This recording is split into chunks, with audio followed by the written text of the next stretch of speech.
for the first time, well, this week anyway, if not for the last month, I feel like I can breathe. It has been the toughest start to the year, and this month in particular has been horrific for me and Ella. Well, Ella, but obviously I take the brunt of it all. Um, Today is the first day she's been in school this week. It is Thursday. She started a reduced timetable just under 3 weeks ago because her anxiety was getting so severe, and we were at the point where I was in school for up to an hour trying to settle her. She was screaming, lashing out. It was horrendous. So at that point, they'd kind of said, if she doesn't start to settle, then you just have to take her. And like, the second I get her at home, or she's not going in, how do I ever then get her back? So I instigated part-time timetable. It'll be 3 weeks on Monday, so just under 3 weeks ago. That she was doing 9 till 12. The first few days we were just about getting her through the door. The conditions were because when she was in full time previously, she wasn't accessing the classroom particularly. She was staying out, colouring, playing games with the TAs and not really going into the classroom. So the condition was that I would rather she was in reduced hours to have lower anxiety and be in the classroom accessing the work that she should be doing for those hours, and then do schoolwork in the afternoon at home. The mornings tend to be like English, maths, spelling, like all the core things. The afternoon tends to be more topic, science, history, like all those kind of things. So so being in the mornings would mean that she was doing the core subjects in school and then other things once she was home. For the first few days it was going not too bad.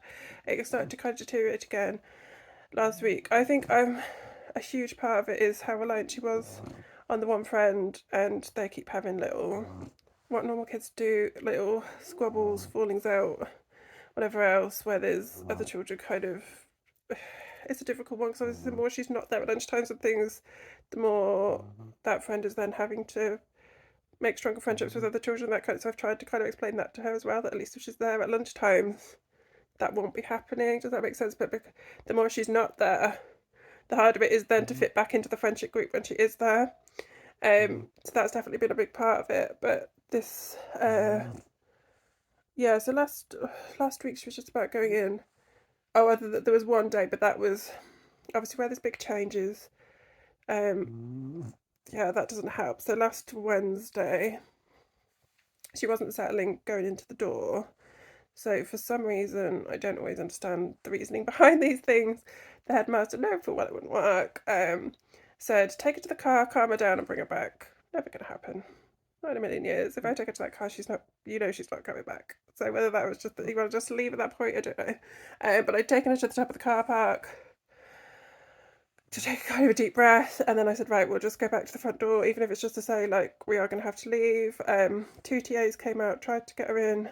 She was bolting towards the car park, screaming hysterically. And that was the first day that we just had to make that decision. She's not physically, even with me there, she's not going to come anywhere near the door. She's not going to come in. That was a difficult decision to take her and to go. So then the Thursday she had Friday school, so she was fairly happy about that. She went in.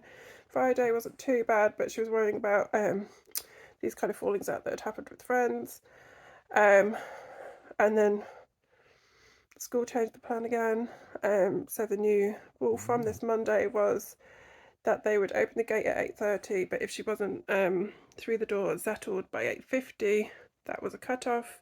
No, she's crying, she has to leave.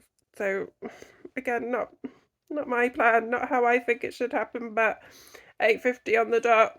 If she hasn't settled, they just turn around and say, no, she has to go. So Monday, we just left. Tuesday, I was like, right, I'm going to try to take this into my own hands, try and do whatever I can to lower her anxiety. So we got to school at 8:15. She had 15 minutes on the park, which is kind of next to school, so there wasn't that out the car, in the door kind of thing. So she had 15 minutes at the park, got to the school gate.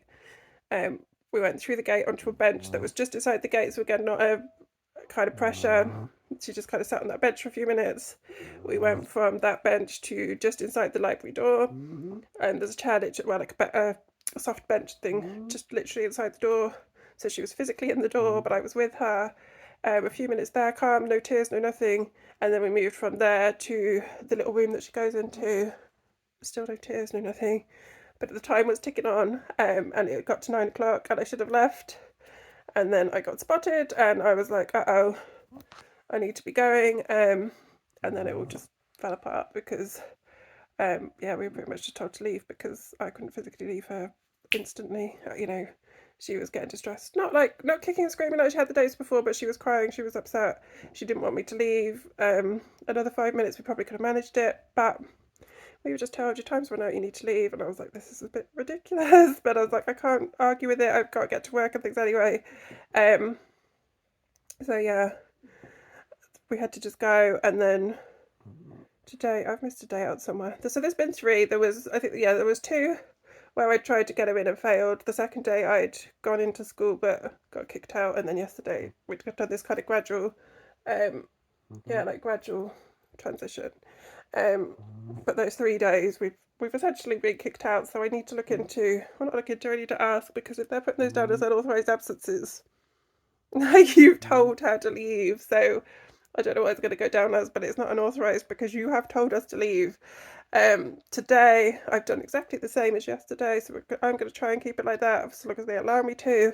So we did park, bench inside the school, into the little classroom. It was going very well. She was calm. She wasn't crying and kicking off. She was started to, when she got into that little room, and obviously she knew that it wasn't long until I tried to leave. She was just repeated, like saying over and over again, I need to go home, I need to go home. And then she tries to bargain with you. So she says, no, you need to pick me up at, she's still not crying or anything, but she's like, you need to pick me up at break time. So I said to the TA that obviously, at the minute, break times, lunch times, the social times are the most triggering to her. She's quite happy to sit in here and do her work. She doesn't want to go into the classroom. She doesn't want to be near other children. So that, we need to just sit her down and kind of work through those friendships a little bit.